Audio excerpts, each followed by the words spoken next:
tema que nos pediram para falar é sobre Chico Xavier e ufologia, com as revelações de Chico Xavier sobre seres extraterrestres. E aí logo esse meu texto, essa minha nota no Facebook foi tornada viral, né? Uma série de reproduções, e nós passamos a receber, para surpresa nossa, a maior série de críticas do próprio movimento espírita, não é? Como se nós estivéssemos falando de um absurdo tão grande que é a existência de seres extraterrestres, de civilizações extraterrestres. Mas o que mais me chamou a atenção foi não só a virulência, né, a violência com que passaram a nos atacar os chamados espíritas, porque justamente é um contrassenso absoluto a pessoa se declarar espírita e, ao mesmo tempo, criticar a ideia da existência de civilizações extraterrestres. Porque Allan Kardec, o codificador da doutrina dos espíritos, não é? Ele vai, em 1857, lançar o Livro dos Espíritos. Está aqui Allan Kardec. Um visionário também, não é? Porque ele teve coragem. Se Chico Xavier teve coragem, em 1971, no programa Pinga Fogo, de se tornar a primeira personalidade religiosa do mundo inteiro a falar publicamente numa cadeia de rádio e televisão, que é a TV Tupi de São Paulo, sobre a existência de civilizações extraterrestres, Allan Kardec, 120 e alguns poucos anos antes disso, não é? Falou sobre a pluralidade dos mundos habitados. No Livro dos Espíritos, que ele vai lançar em 18 de abril de 1857 em Paris. Quem quiser pesquisar, basta ir ao Livro dos Espíritos, entre as perguntas 55 do Livro dos Espíritos e 58, 59. São poucas perguntas, mas bastante significativas. Então, por exemplo, todos os globos que circulam no espaço são habitados? Perguntou Allan Kardec. E os espíritos superiores responderam a ele: sim. E o homem está longe de ser, como supõe, o primeiro em inteligência, em bondade e em perfeição. Entretanto, há homens que se julgam muito fortes e pretendem que só este pequeno globo tenha o privilégio de abrigar seres racionais. Orgulho e vaidade. Acreditam que Deus criou o universo só para eles. É aquele pontinho ali que o Juliano nos mostrou, a Terra, um ponto minúsculo, não é? E Allan Kardec vai dizer mais. Ele vai dizer, comentando a resposta dos espíritos, ele vai dizer assim: Deus povoou os mundos de seres vivos e todos concorrem para o objetivo final da providência. Acreditar que os seres vivos estejam limitados ao único ponto que habitam no universo, na Terra, seria pôr em dúvida a existência de Deus, que não fez coisa alguma inútil, não é? Está lá. Allan Kardec estabeleceu, portanto, nessas 4, 5 perguntas, um dos 14 pilares do Espiritismo, que é a pluralidade dos mundos habitados. Muito antes desse assunto ser veiculado pela própria ciência, porque nós temos que considerar o seguinte: século XIX não se conhecia, por exemplo, a existência de outras galáxias. A ciência terrestre achava que tudo era a Via Láctea. Tudo estava em torno da Via Láctea. Não se conhecia a existência de outros planetas fora do sistema solar, coisa que só vem sendo atestada pela ciência no século XXI. E, no entanto, os espíritos já anteciparam a realidade científica que viria a ser conhecida muito mais tarde, não é? Muito bem, agora vamos a Chico Xavier. Vou pedir a imagem do Chico aí. Chico Xavier, muita gente vem desde 2011 nos criticando, e mais ainda quando surgiu o livro Não Será, em 2012, editado pela Folha Espírita aqui de São Paulo, pela nossa querida doutora Marlene Nobre, em parceria conosco, não é? E desde o ano passado com o lançamento do Data Limite. E aí as pessoas que se dizem tão conhecedoras de doutrina espírita começaram a dizer o seguinte: a obra de Chico Xavier não fala em extraterrestres. Vocês estão inventando isso. Chico Xavier nunca falou em ufologia. Isso é invenção. Vocês estão se aproveitando da imagem de Chico Xavier. Eu quero dizer o seguinte: na verdade, minha gente, o que há é um grande desconhecimento sobre a obra de Chico Xavier. Um desconhecimento quase que absoluto, viu? Porque esse homem extraordinário aqui, que estudou nos padrões terrestres apenas até o 3º ano primário, publicou até hoje, no Brasil, 491 livros. E um livro foi publicado nos Estados Unidos da América do Norte, no dia 17 de maio de 1966. O livro chamado, com o título The World of the Spirit, O Mundo dos Espíritos.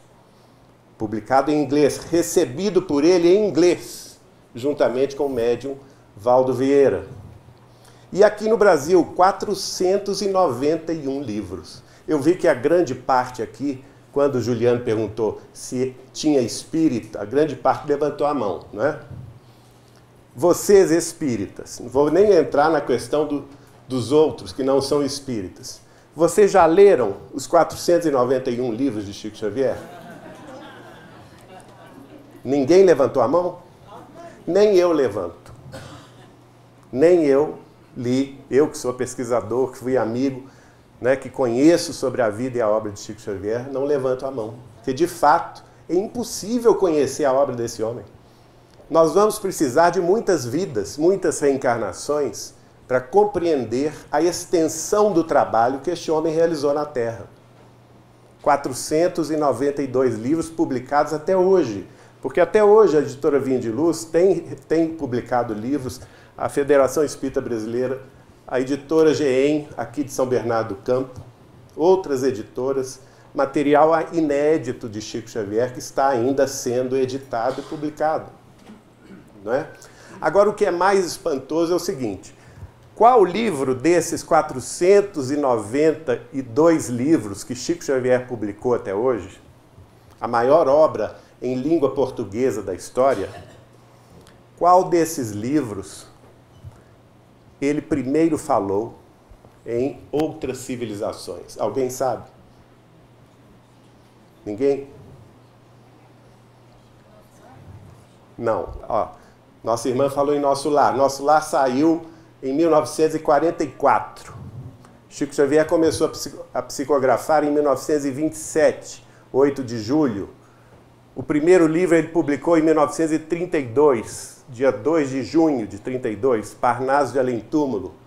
O segundo livro, Cartas de uma Morta, que é este aqui. O segundo livro psicografado por Chico Xavier.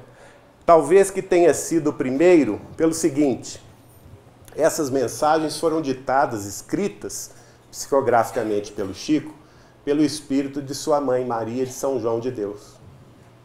Um espírito familiar. O que ela conta para o Chico? Ela conta a desencarnação dela, a chegada dela no mundo espiritual, o contato dela com seus mentores e guias espirituais. A partir daí, ela visita os vários planos espirituais da Terra. Ela tem contato com várias cidades espirituais que, à semelhança de Nosso Lar, existem nos planos espirituais da Terra. Mas ela vai mais longe. Em determinado momento ela chega para o mentor dela e fala assim, olha, na Terra eu tinha uma fascinação com o planeta Saturno. Eu tinha uma fascinação, eu achava belíssimo o planeta Saturno com seus anéis. Será que eu poderia ir até lá? Será que eu poderia conhecer o planeta Saturno? E o mentor diz a ela que sim, que ele iria levá-la para conhecer Saturno. Está aqui neste livro, Cartas de uma Morta. Agora, é interessante o seguinte, gente, vocês vão ver, essa aqui é uma fotografia, não é isso? Da sonda Cassini. Qual que é a cor que predomina aqui? Azul. Nós vamos ver o seguinte, capítulo 50 do livro Cartas de uma Morta. Primeiro ela fala uma coisa muito interessante. Ela diz assim, bastou que fixássemos em nossa mente, olha aí a não localidade, tá? Isso, gente, publicado em 1935, pela editora LAC aqui de São Paulo. Esse livro saiu em 1935. Cartas de uma Morta. Bastou que fixássemos em nossa mente semelhante desejo, qual seria? De viajar a Saturno, para que me visse ao lado de um boníssimo companheiro envolto em atmosfera diferente da que me era habitual nas adjacências da Terra. Ou seja, a viagem do espírito da mãe de Chico Xavier a Saturno foi instantânea. Foi instantânea. Mais tarde, no capítulo 114, ela vai dizer a mesma coisa a respeito de Marte. Ela faz essa viagem instantaneamente na companhia de seu mentor espiritual. E o capítulo 52 se chama O Sol Azulado de Saturno. Olha bem a imagem da sonda Cassini. Vi-me então numa superfície diversificada, onde parecia pisar sobre um amontoado de massas mais ou menos análogas ao gelo, sentindo-me envolvida numa atmosfera e temperaturas singulares. Avistei muito distante, como um novelo de luz levemente azulada, o sol.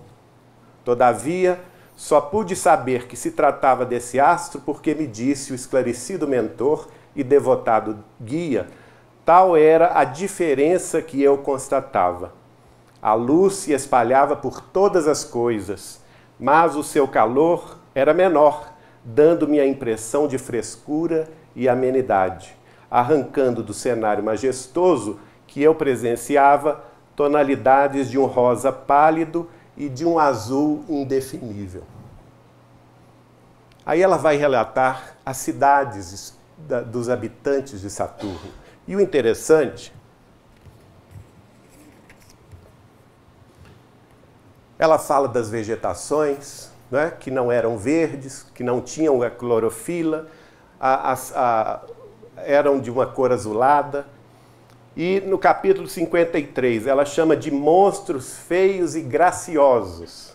Ela vai relatar os habitantes de Saturno, ou seja, os seres extraterrestres, integrantes deste planeta, desta civilização, que pode ser classificada, no dizer de Allan Kardec, de um planeta feliz, não é um planeta perfeito, mas é um planeta feliz, e ela então descreve o que ela viu.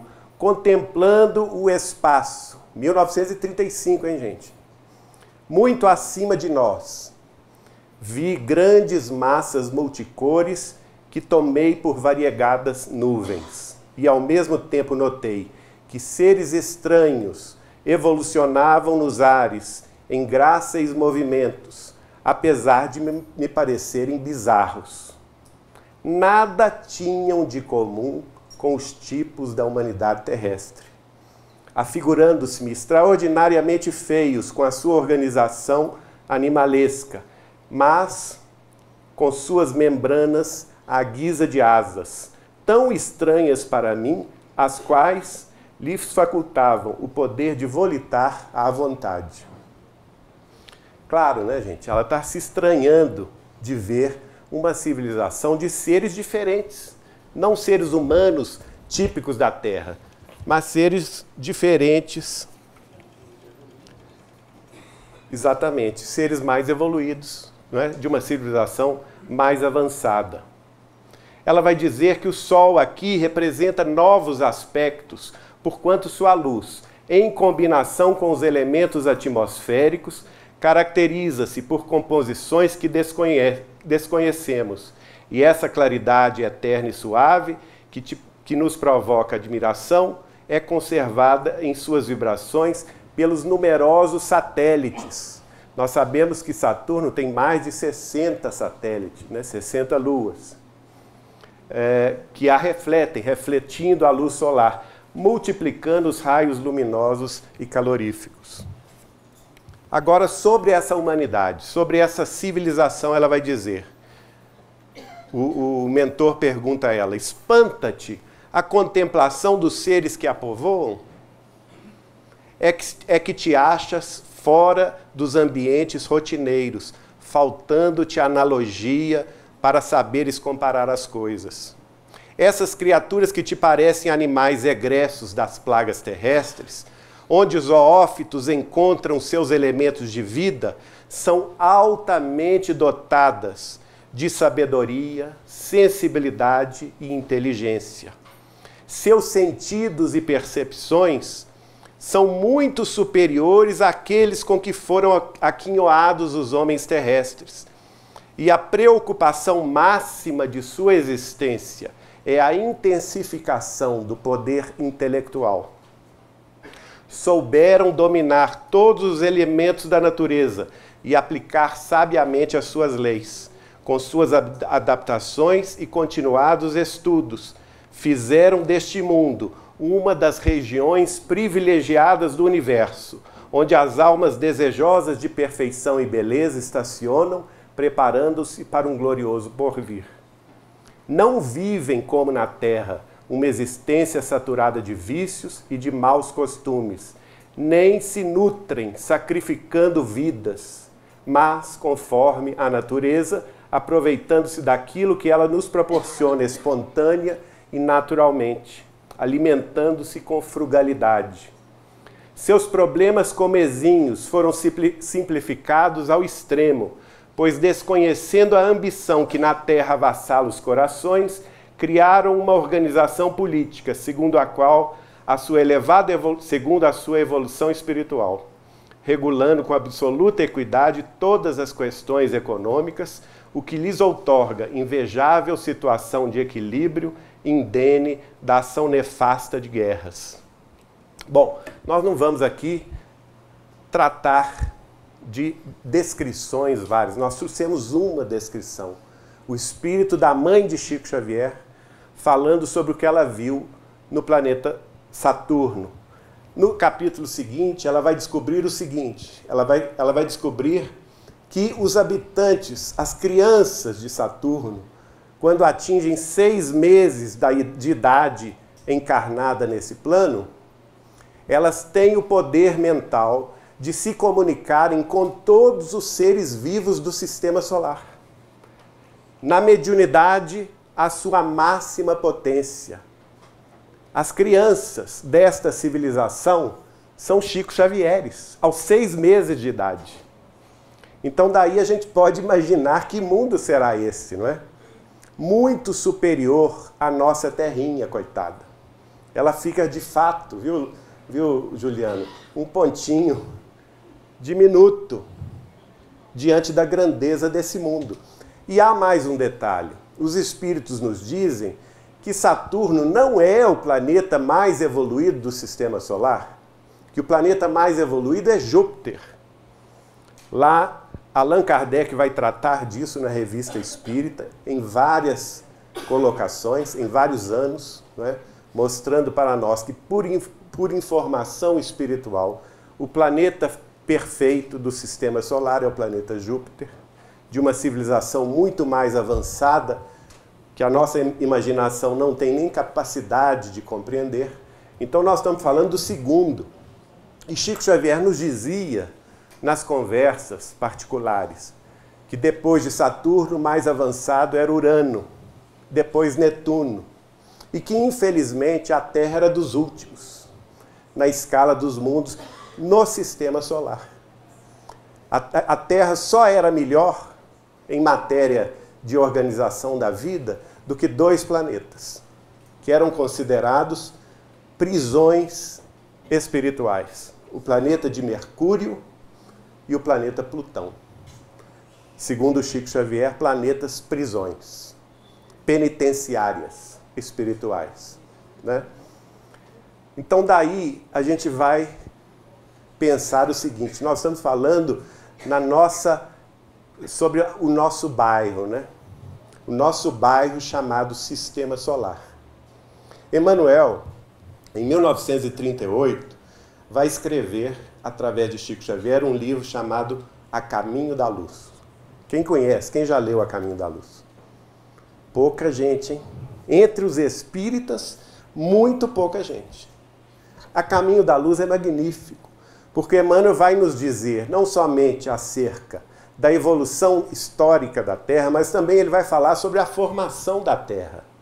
Como se deu esse processo de formação da Terra. Em determinado momento ele vai dizer, por exemplo, que o planeta Terra pode ser comparado a um prédio de periferia, um prédio humilde, de periferia, num bairro de periferia da nossa cidade interplanetária. E ele chama essa cidade interplanetária de Sistema Solar. Mas esta cidade, por sua vez, fazia parte de uma nação muito mais ampla, né?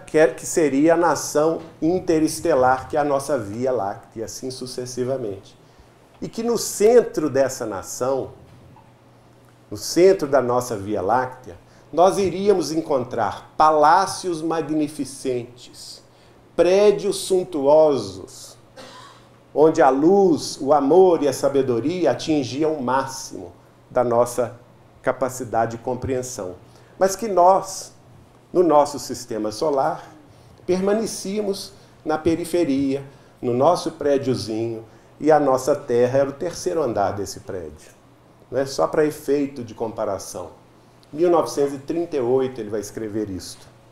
O espírito de André Luiz, mais adiante, 1958, 20 anos depois, vai escrever um livro extraordinário através do Chico.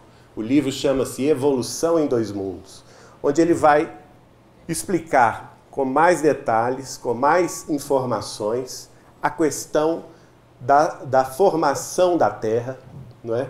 A questão da posição humana diante do Criador, nos colocando na posição de co-criadores em plano menor.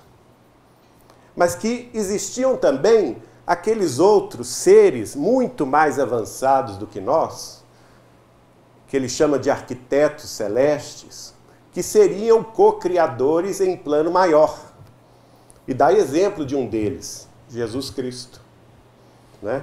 Aqueles seres que já atingiram a sua evolução espiritual num nível muito acima da nossa e que têm a capacidade, por exemplo, de trabalhar na formação de planetas, de sistemas estelares, de nebulosas, de galáxias, co-criadores em plano maior.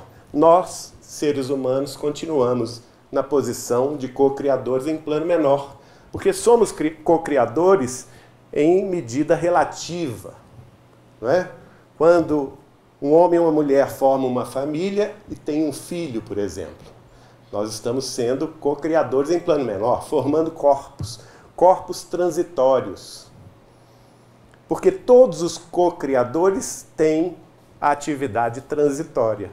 A gente constrói alguma coisa, a gente planeja alguma coisa, executa o que foi planejado dentro de uma perspectiva limitada, sempre relacionada com a nossa capacidade de realização, não é?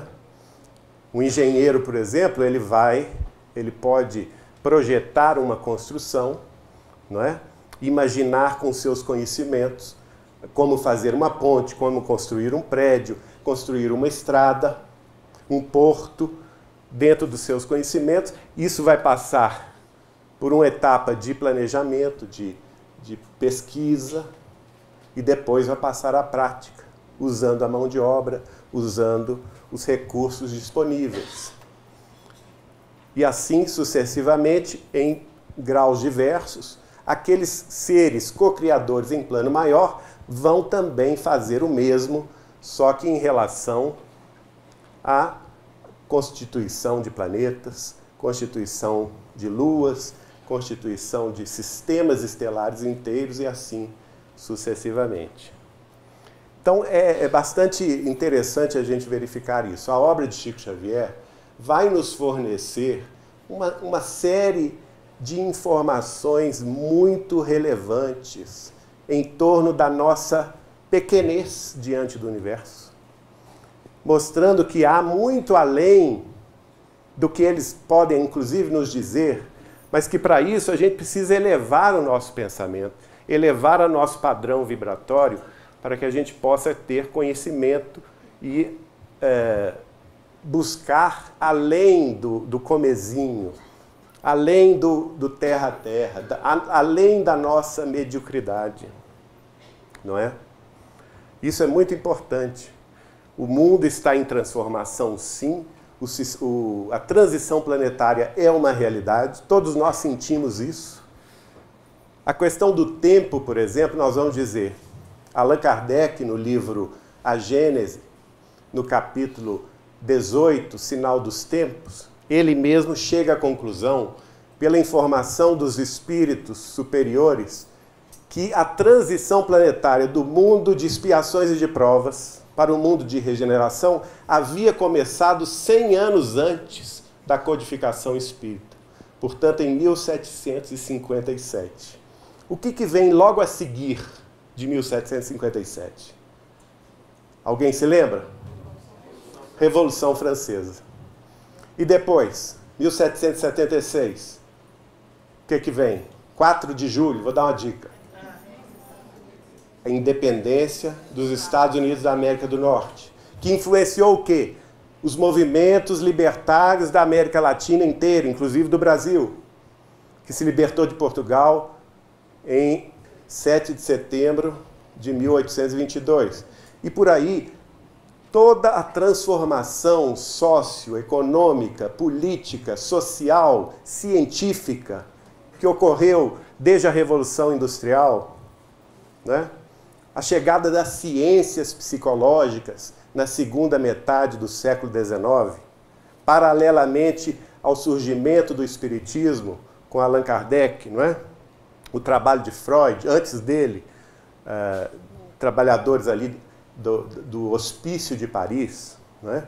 Depois o trabalho de Freud e os que se sucederam a ele, enfim, todo um movimento de mudanças de paradigma que vão culminar no século XX, onde? Na ciência e na tecnologia. Chico Xavier nos dizia que o século XX será conhecido no futuro da humanidade como o século das ciências e da tecnologia. Mas o século XXI, diferentemente do século XX, será conhecido como o século do renascimento das artes e da espiritualidade. Por quê? Porque é o final do processo de transição planetária. Não é? No livro Plantão de Respostas, respondendo a uma pergunta, Chico Xavier, sobre a transição planetária, Chico Xavier vai dizer o seguinte: o espírito de Emmanuel afirma que a Terra será um mundo regenerado no ano de 2057. Não estamos longe disso, né? 2057. O que isso nos faz lembrar, gente? 200 anos da codificação espírita, que foi feita por Allan Kardec em 1857. 300 anos do início da transição. Então, na realidade, esse prazo de 50 anos é um prazo dentro de outro prazo. Tá certo? O prazo real da transição planetária é 3 séculos. começando 100 anos antes da codificação espírita e terminando 2 séculos, 200 anos depois da codificação espírita, em 2057. Não é? Então, nós estamos subindo o degrau dessa escada passo a passo, em termos científicos, em termos dos avanços tecnológicos, em termos dos avanços da medicina, da compreensão do funcionamento do corpo humano, não é? Em termos de artes, de manifestação do sentimento, em termos de espiritualidade.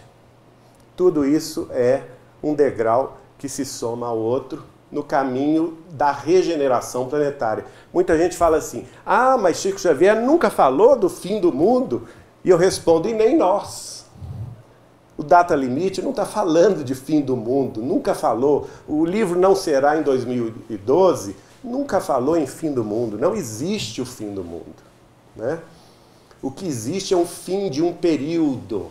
O período da Terra como um planeta de expiações e de provas. Onde prevalece o quê? O mal e a ignorância. Os vícios, o crime, a guerra. Lembra-se da mãe de Chico falando sobre a civilização de Saturno? Ela vai dizer que eles nunca tiveram esses problemas da guerra. Mais adiante, no capítulo 114 desse livro, ela vai falar sobre a civilização marciana, que já é um planeta regenerado, menos evoluído que Saturno, mas regenerado, e que a diferença de evolução dos marcianos com os terráqueos é que lá em Marte éramos para sermos civilizações irmãs, entre 2 planetas vizinhos. Só que se nós tivéssemos evoluído como eles evoluíram, sem guerras, sem disputas territoriais, sem matanças coletivas, nós estaríamos talvez na evolução que eles atingiram, muito além da nossa compreensão técnica, tecnológica, científica da atualidade. Porque, infelizmente, o passo da Terra, o passo das civilizações terrenas, foram sempre marcados de dor, de lágrimas, de disputas, de guerras, né? Que atrasou o nosso passo evolutivo em milênios. E aí nós estamos nesse período, esse período de exceção que foi dada à humanidade a partir do momento que o homem pisa na Lua em 20 de julho de 1969.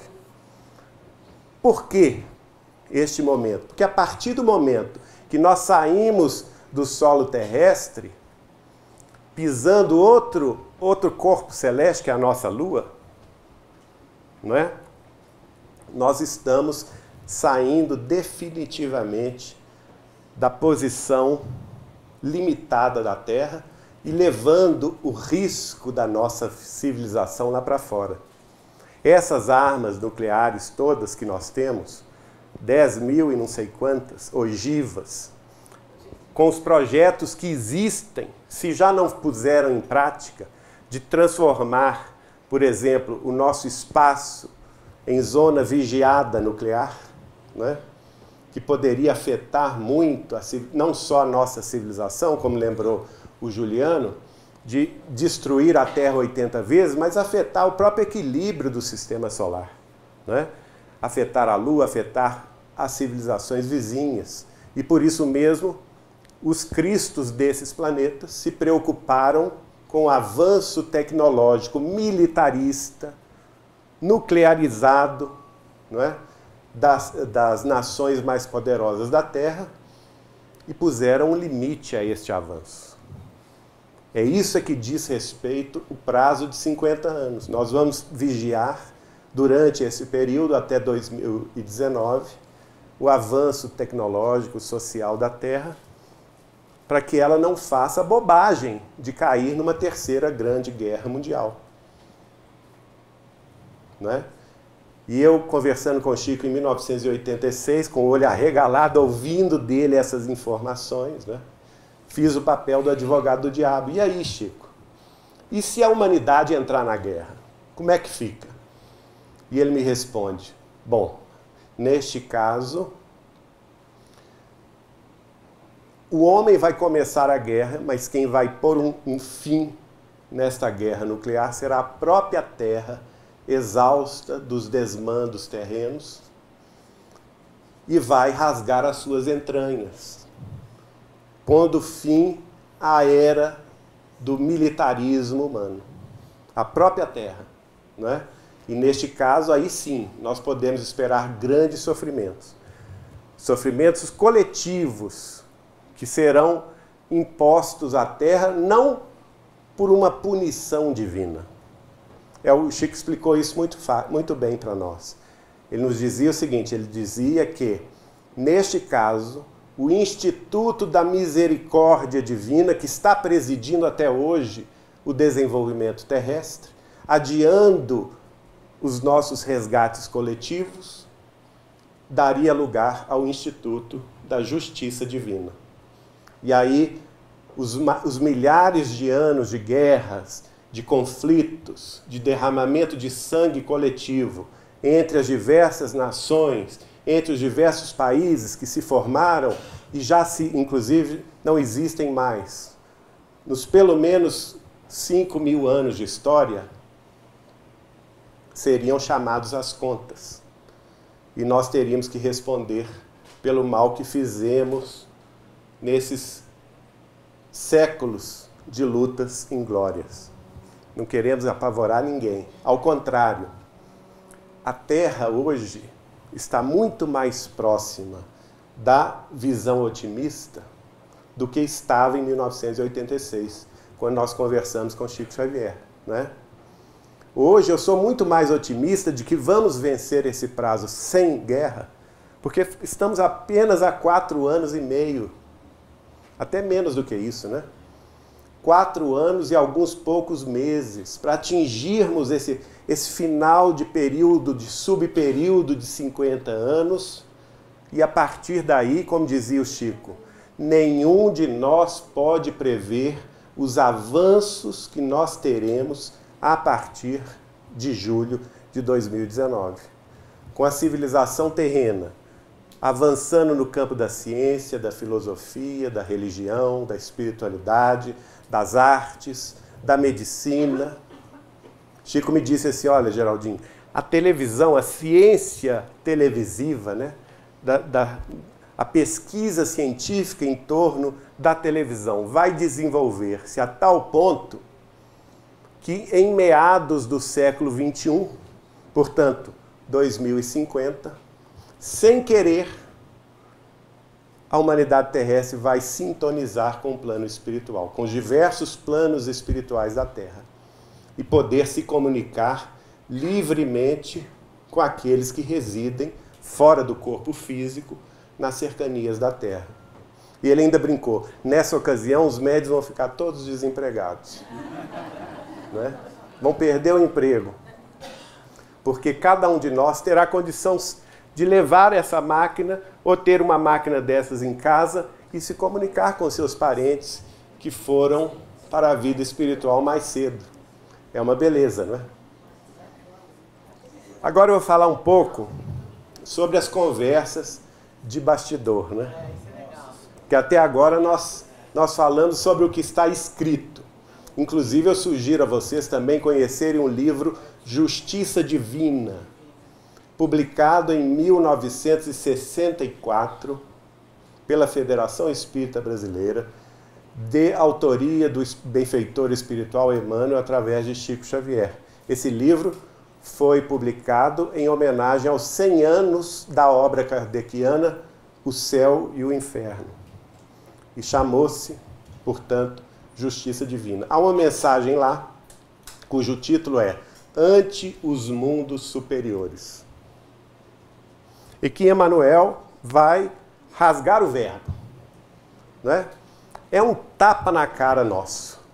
Quem ler essa mensagem vai ficar escandalizado, porque ele nos dá literalmente, à humanidade terrestre, um tapa na cara, mostrando o nosso atraso moral, né? O erro da nossa civilização armamentista, o erro das nossas nações se militarizarem ao extremo, né? Especialmente na questão nuclear, e o risco que isto implica para o nosso desenvolvimento como civilização terrestre. Dizendo para nós exatamente que nós temos que olhar para cima, para os mundos superiores, para as civilizações que nos inspiram, para que a gente ponha um fim definitivo à era do militarismo, né? À era do armamentismo das nossas nações. Bom, agora falando mais sobre os papos de bastidor, né? Porque eu sempre quis, desde criança, infelizmente eu vi National Kid, viu? Então eu sei muito bem, de criança eu tinha um medo danado daquela série de TV, não é? Mas eu me lembro muito bem que eu era ficcionado do Star Trek, Jornada nas Estrelas, não perdia um capítulo sequer. E depois vieram os filmes no final da década de 70, início da década de 80, os filmes sobre a chegada de extraterrestres na Terra, não é? Guerra nas Estrelas, Independence Day, não é? E outros mais. E eu sempre quis ver um extraterrestre, ter um contato imediato. Em certa ocasião eu caí na bobagem de falar com o Chico. Ô Chico, você que é assim com os homens lá em cima, vê se você me ajuda a ver algum dia desses, ter um contato com uma nave, com um grupo, uma civilização extraterrestre. E ele então me assustou. Porque ele diz assim, não, a coisa não é bem assim como você está pensando não, Geraldo. Nós temos que ter muito cuidado, porque nem todos os extraterrestres, nem todas as civilizações extraterrestres são avançadas moralmente. Cerca de 90% delas realmente são. Elas têm um avanço, não só o avanço científico, tecnológico, muito além dos conhecimentos terrestres, mas também o avanço moral. Estão ligadas ao sentimento, ao coração, ao amor fraterno. Protegem a humanidade terrestre, né? Em nome do Cristo, elas agem em nosso próprio benefício. Mas existem 10% dessas civilizações que, à semelhança da Terra, apenas se desenvolveram na tecnologia, apenas se desenvolveram no conhecimento científico, permanecendo com o coração petrificado. E alguns desses extraterrestres, infelizmente, de vez em quando furam o bloqueio de proteção e chegam até nós, raptando seres humanos, animais, raptando, abduzindo, né? A palavra correta é isso, né? Abduzindo seres humanos e animais para experiências genéticas terríveis. Aí ele me pôs medo, né? Aí eu falei com ele, mas como é que você sabe disso, Chico? Sim, porque eu já me encontrei com um deles. E ele vai me contar, na época a minha primeira esposa estava com um tumor no coração do tamanho de uma laranja. Ela residia na cidade de Franca, no interior de São Paulo, e foi operada na cidade de Ribeirão Preto. Chico e o irmão dela morava com o Chico Xavier desde 1968, Vivaldo da Cunha Borges. Ele que fazia toda a diagramação dos livros do Chico. E aí o Chico vai com o Vivaldo e o Dr. Elias Barbosa, nessa ocasião ele era médico do Chico, de Uberaba para Franca para visitar a família Borges, e de Franca para Ribeirão Preto. Ele ia visitar justamente a Eliana no hospital. Ela tinha passado pela cirurgia no peito, não é? Retirado o tumor, que era do tamanho de uma laranja, e o Chico ia fazer uma visita a ela. No percurso de Franca a Ribeirão Preto, o Chico me conta que inicialmente o Chico gostava dessas viagens de madrugada justamente porque não aparecia ninguém. Ele brincava conosco o seguinte, se eu for viajar de dia e paro numa estação né, numa parada intermediária, eu queria confusão, porque o povo junta em torno e tudo, né? E ele brincava, onde eu apareço eu arrumo confusão, Geraldinho. Então eu escolhi essas viagens justamente de madrugada. 3 horas da manhã, aproximadamente, o Chico disse que uma luz passou a se projetar sobre o carro onde os 3 integrantes estavam, um deles, Chico Xavier. Né? E ele imediatamente começou a orar, começou a pedir assistência espiritual do seu mentor Emmanuel. E mais apavorado ele ficou quando o Emmanuel virou para ele e falou assim, reza mesmo, Chico, que a coisa é feia. E aí ele dobrou, triplicou as preces, né? Em determinado momento da estrada, o carro parou. E essa luz que estava iluminando o carro onde Chico Xavier estava, foi em direção ao campo ao lado. E ele me falou, Geraldinho, a luz era tão intensa que era como se surgisse um novo sol no meio da madrugada e iluminasse a paisagem em torno, de forma tão clara que ele perfeitamente tinha condições, e Chico Xavier tinha defeito visual grave, viu gente? Ele era cego de um olho e do outro olho ele tinha uma visão muito reduzida. E ele diz, de forma tal que eu pude divisar com clareza as montanhas em torno, o pasto, as árvores, os bovinos, né? As vacas e os bois dormindo na relva. Tal era a intensidade dessa luz. E aí ele viu a nave então se descer dos céus e ficar próxima, ela não chegou a pousar na terra, mas ficou próxima do solo terrestre, e do centro dessa nave desceu um facho luminoso, e por esse facho desceu um ser extraterrestre. E aí eu perguntei, mas como era esse ser? Ele me falou assim, olha, era um ser de aproximadamente 3 metros de altura, de forma humanoide, chamou a atenção de Chico Xavier os braços alongados desse ser, né? Que segundo ele atingiam os joelhos das pernas do ser. Ele não sabia dizer se ele estava envolto numa roupagem, né, de viagem estelar, ou se era a cor da pele dele, mas era um ser acinzentado. Né? E ele veio na direção, saiu da nave e veio na direção do carro, onde Chico Xavier estava. E aí o Chico triplicou as orações. Meu Senhor Jesus, me ajuda. Né? Ficou morrendo de medo. Os integrantes da frente do carro, o Chico estava atrás, queriam descer, ele não deixou. Não, Emmanuel está pedindo aqui para nós ficarmos orando, porque a coisa não é boa. E de fato, em determinado momento, esse ser cruza o olhar com o Chico. O Chico diz que sentiu um frio na alma, como ele nunca havia sentido em toda a vida dele. Né? E a partir daí, o ser desistiu dos 3 no carro, voltou para trás, entrou na nave, a nave subiu mais um pouco, focalizou uma vaca que estava dormindo, e o Chico viu a vaca acender. Dormindo, ela estava, dormindo ficou, né? E ela acendeu por um processo desconhecido e entrou na nave, e a nave foi embora. Graças a Deus, segundo o Chico, antes a vaca do que ele. Né? Ou seja, ele nos deu a entender que essa civilização, infelizmente... ele disse ainda um detalhe curioso.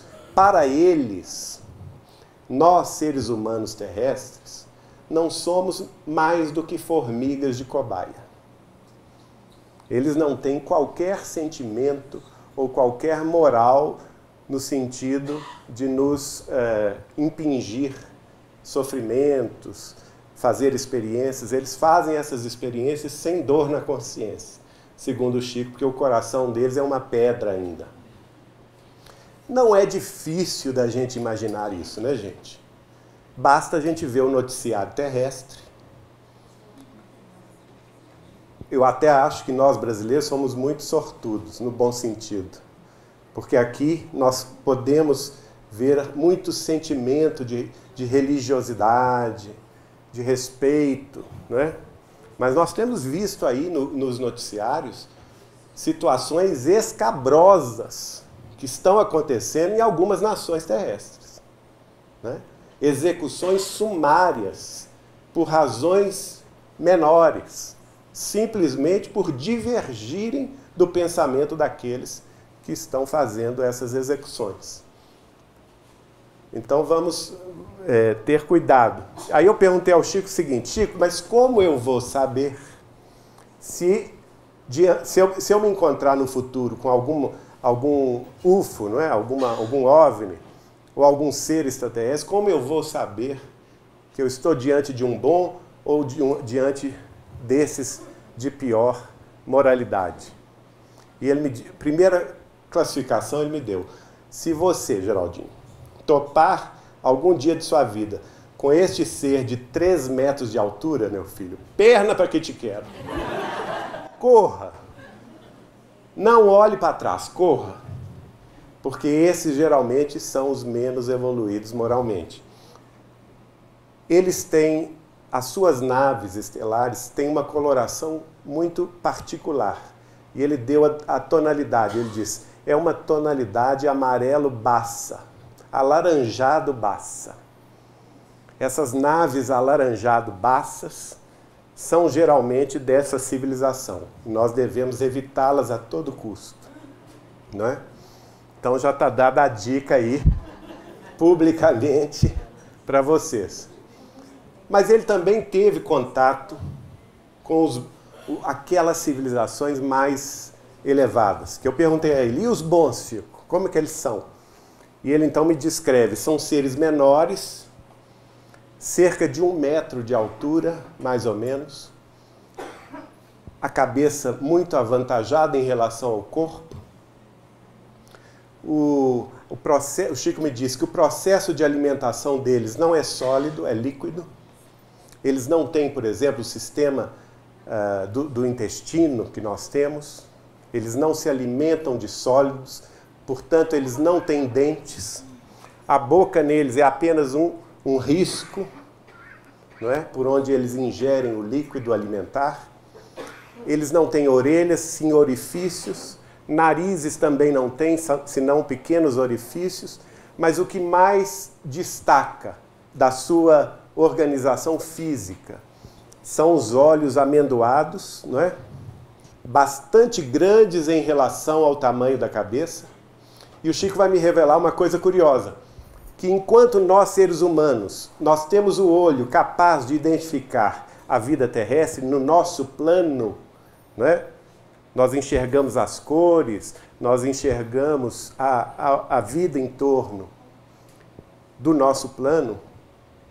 Esses seres mais evoluídos do que nós, eles têm a capacidade de enxergar ao mesmo tempo todos os planos espirituais que circundam aonde eles se encontram. Então, se eles estão aqui na Terra, correto? O olhar deles é capaz de visualizar aqui o plano terrestre dessa reunião, o plano espiritual imediato, que seria o nosso umbral, não é?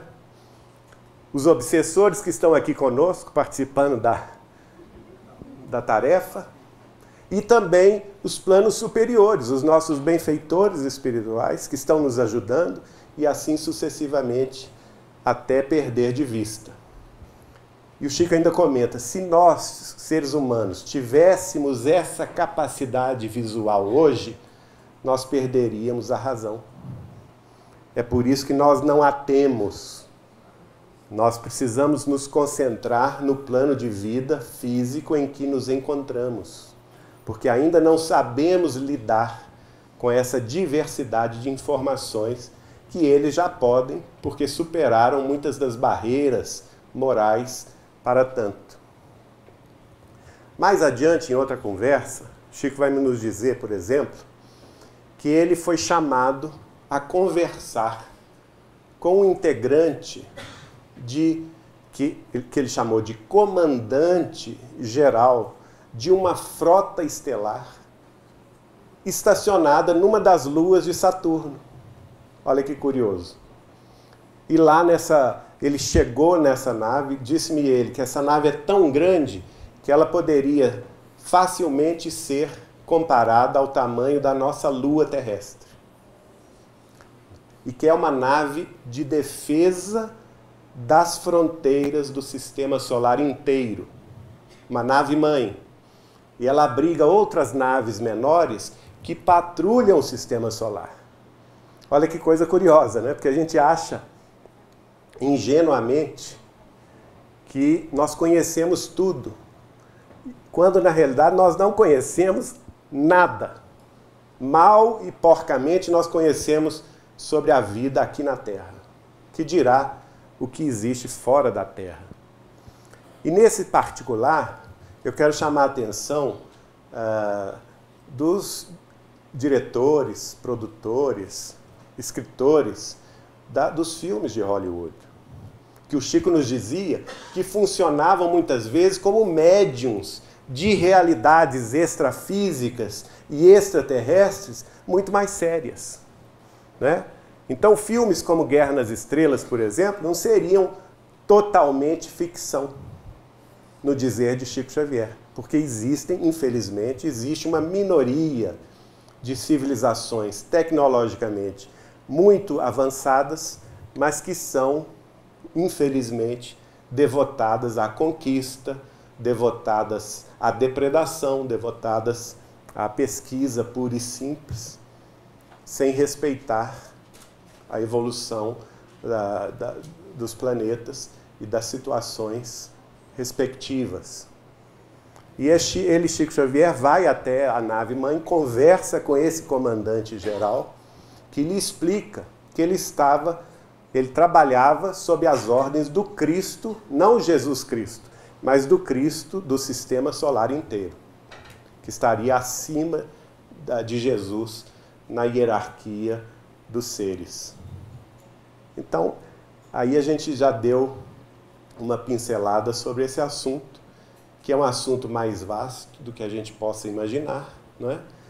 E quisera nós todos aqui na face da Terra poder acreditar hoje que estamos, de fato, finalizando esse período de 50 anos, que vai a julho de 2019, com esperança de que a Terra, ou que as nações supercivilizadas, ou que as nações superpoderosas da Terra, os Estados Unidos da América do Norte, a Grã-Bretanha, a França, a China, a Rússia, a Índia, hoje também o Paquistão, Israel, essas nações que têm o poder de tecnologias de massa, de destruição em massa, que elas possam refrear os seus impulsos guerreiros, que elas possam receber a influência de nossas preces. O Chico pedia para nós que nós tínhamos a obrigação de orar, de rezar pelos diretores, pelos primeiros ministros, pelos presidentes, pelos generais do mundo, e refrear o impulso de destruição em massa, a fim de que nós, vencendo esse período, pudéssemos ter acesso por merecimento, né? Em várias vezes lá na filmagem do programa Pinga Fogo, que foram na realidade 2 programas durante o ano de 1971, Chico Xavier faz referência a isso. Se e somente se tivermos merecimento para tanto. E esse merecimento só vem na medida em que nós esqueçamos o impulso guerreiro e coloquemos, por fim, um basta na civilização militarizada que construímos até hoje. Para que então, tendo esse merecimento da paz universal, da paz terrestre, nós tenhamos acesso a esse outro grupo dos 90% de civilizações mais avançadas tecnologicamente, mais avançadas cientificamente, mas que nos trarão também o seu avanço moral, o seu avanço do amor fraterno, o seu avanço no sentido de nos unir nos propósitos da fraternidade legítima, de nos fazer compreender o nosso papel como civilização irmã de outras tantas na comunidade interplanetária, na comunidade interestelar, à qual estamos jungidos na nossa Via Láctea. Quisera que os nossos governantes, que os nossos militares, generais e políticos também possam sentir isso e realmente encaminhar a Terra para esse novo período de aprendizado, que é chamado período de regeneração da humanidade, em que o progresso vai se dar de forma bastante acelerada, em todos os sentidos, e não no sentido eminentemente material. Caso contrário, o que Chico me disse foi muito claro. Caso, infelizmente, a humanidade entre pelo caminho tortuoso da guerra novamente, não é? Essa regeneração não vai chegar senão no ano 3000. Então, o que vocês querem? Entrar agora na regeneração em 2019? Falta só 4 anos e alguns meses. E esse processo se acelerar até 2057 e a Terra definitivamente entrar no rol dos planetas regenerados? Ou o caminho da guerra, do sofrimento, que vai nos impor, inclusive, a perda de conquistas fabulosas da ciência e da tecnologia, das artes, da literatura, para reconstruir a sociedade do zero, e essa reconstrução, segundo Chico Xavier, durar mais de 9 séculos, até que novamente possamos estar de pé e abraçar a regeneração da nossa humanidade. A escolha é nossa. A escolha está colocada na mesa. Os espíritos superiores, as civilizações superiores podem, no máximo, nos intuir, no máximo, indicar o caminho, mas elas não podem fazer o caminho. Nós é que temos que fazer esse trajeto, e esse trajeto passa pelaquela fala do Cristo. Eu sou o caminho, a verdade e a vida. Ninguém vai ao Pai senão por mim. Que Jesus nos abençoe nessa transição. Muito obrigado.